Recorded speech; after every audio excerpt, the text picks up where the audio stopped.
What's up? What's up? What's up? Welcome to another legendary episode of your favorite legendary rants. I'm your host, I am Legendary. And today, unfortunately, I will be talking Bad Boys Texas. Now, y'all have tried to avoid discussing these ladies, but we are here, right?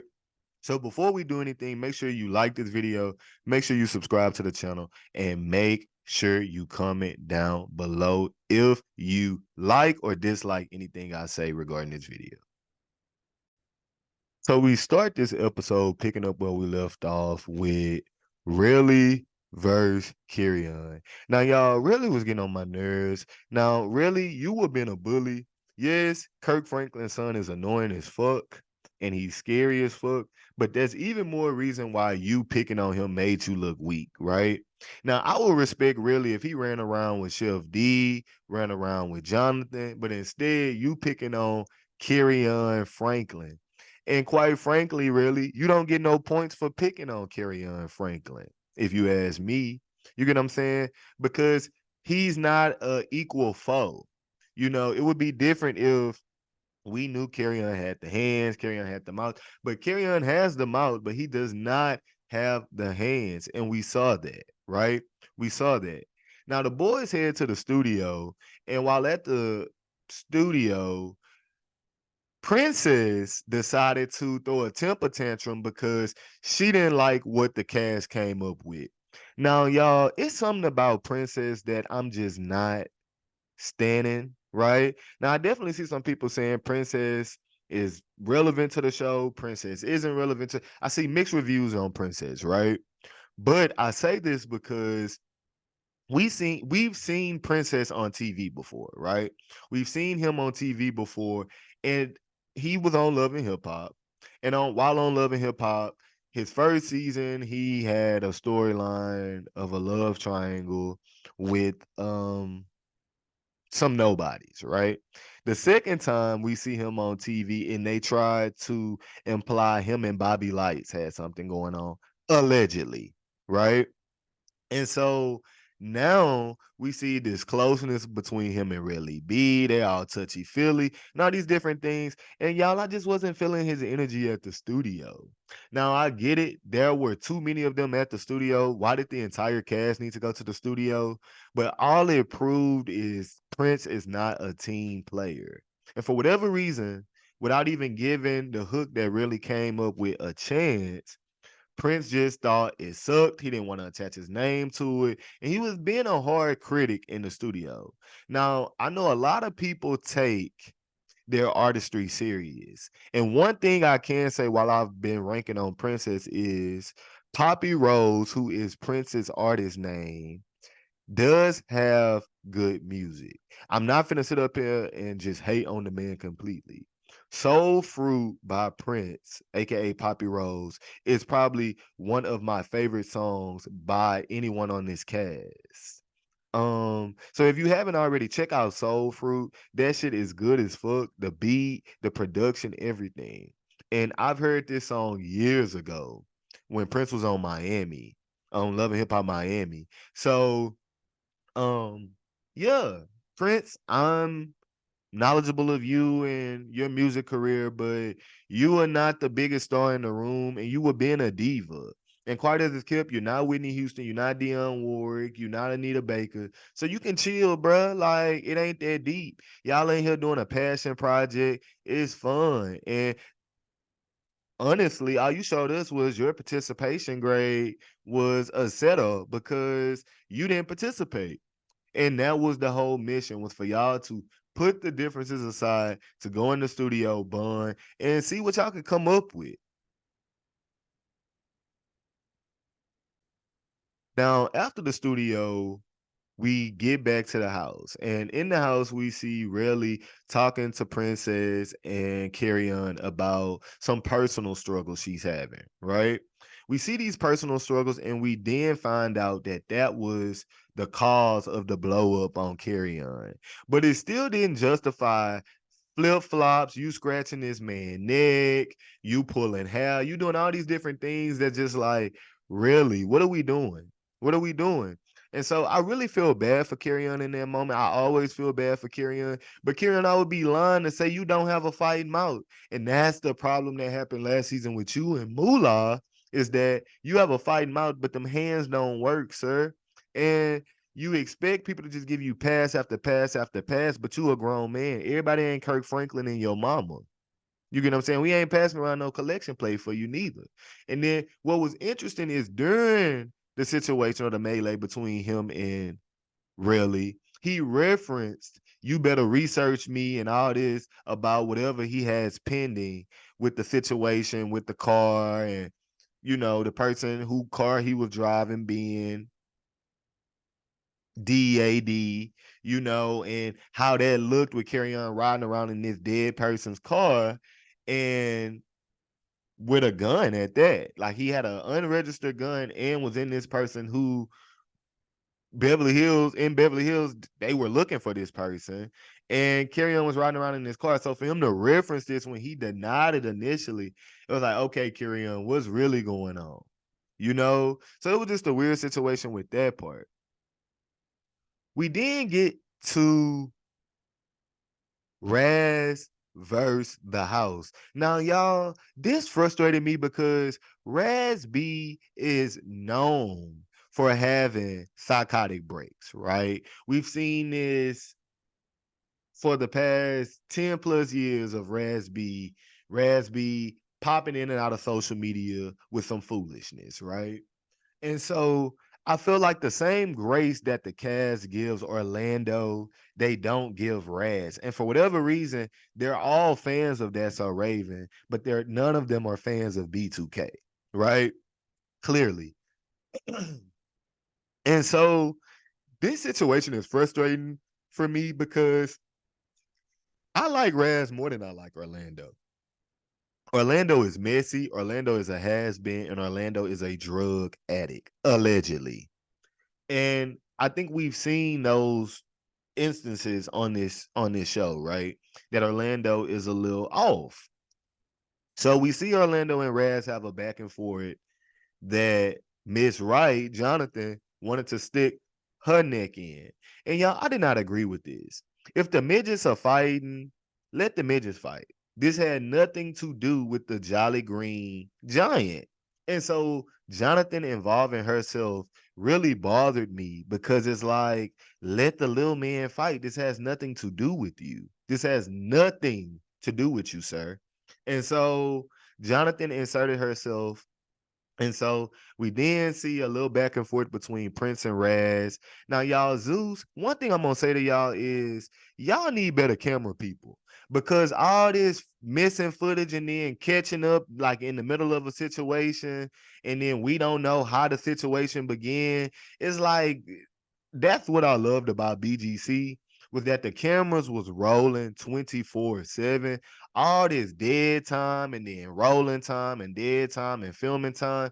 It's just like it doesn't make the storylines, like we're not seeing the full storyline. So we're only seeing half of a situation, and we're forced to try to piece together what led up to this situation, the backstory, and it's frustrating, right? Now, granted, I am not subscribed to Zeus. I watched this through a friend subscription, but I say this to say, if I was paying my hard-earned money every month on this, I would be pissed because y'all are not showing us the entire stories. Y'all are only showing us a piece of the story, and then we're used to math the math, right? And make sure math is mathing, when half times we don't even have the beginning to know why this situation is even occurring, right? So this took place with Prince and Raz. Prince says that Raz was pacing past him, threatening people in the house. Now, this turns into everyone all of a sudden wanting to jump Raz B. We see Adonis involve himself, where he says he'll murder him. Then he switches it up and says, I'll murder you with my hands, which caused Raz to go crazy. We see Jonathan rushing off the bus saying that, he wanted to lay hands on Raz, which is like, y'all are not even this man's size. So nobody wanted him to fight Orlando, weak ass. But all y'all want to fight him now, all of a sudden, which is like, y'all, this is my issue with this show is that it's a bunch of followers outside of Banger, who is the person in the very back on the left side. Outside of Aura, the rest of this cast sucks. Literally, every single person projected up right now sucks. Like ass, okay? Like every single last one of them, from Big Lou screaming ass, who's gone with whatever bronchitis, asthma, all the above, because we were unclear on her departure. She made no sense. One minute it was bronchitis, the next minute it was asthma, the next minute it was a failing heart, the next minute it was lung disease. I didn't know why she left. I just know she left. And it gave she left because Adonis came, but that's a video for another day. Raz, of course, we're talking about Raz. Anthony Uncensored ran off. Most of the JB behind Jonathan sucks. All you want to do is jump folks and insert yourself in stuff that has nothing to do with you. Jonathan is a big ass bully. Chef D is a big ass bully. Orlando Brown is a drug addict, allegedly. Kerryon Franklin is apple juice or applesauce. Like, this man is literally a child, y'all. Like, half the time when he says a sentence, we don't know what he is saying. So yeah, y'all, this cast just sucked. Relly sucked. Adonis sucked. Prince sucked. They all suck, right? And so this situation was frustrating because it just seemed like people who were itching to get involved with a situation with Raz that initially wasn't in a situation with Raz. So it was confusing to watch this, right? We then see Raz is taken off the bus and a bodyguard begging Raz for whatever weapon he had on him. Raz refused to give over the weapon, and the group rides back to the studio for another stint in the studio. Now, the show ends with Raz entering the studio, and while entering the studio, there is Raz threatening everybody. Yeah, anybody can get it. This is this. And then we see Jonathan punch Raz. Now, Raz proceeds to take out a knife. And y'all, I have mixed feelings about this, right? Because put yourself in Raz B shoes. Chef D has already hit him in the face with a burger, someone who's half his size. He couldn't fight Orlando. And now you got Jonathan punching on you and busting your eye, busting something on your face to where now you're bleeding. I probably would have pulled out a little shank too.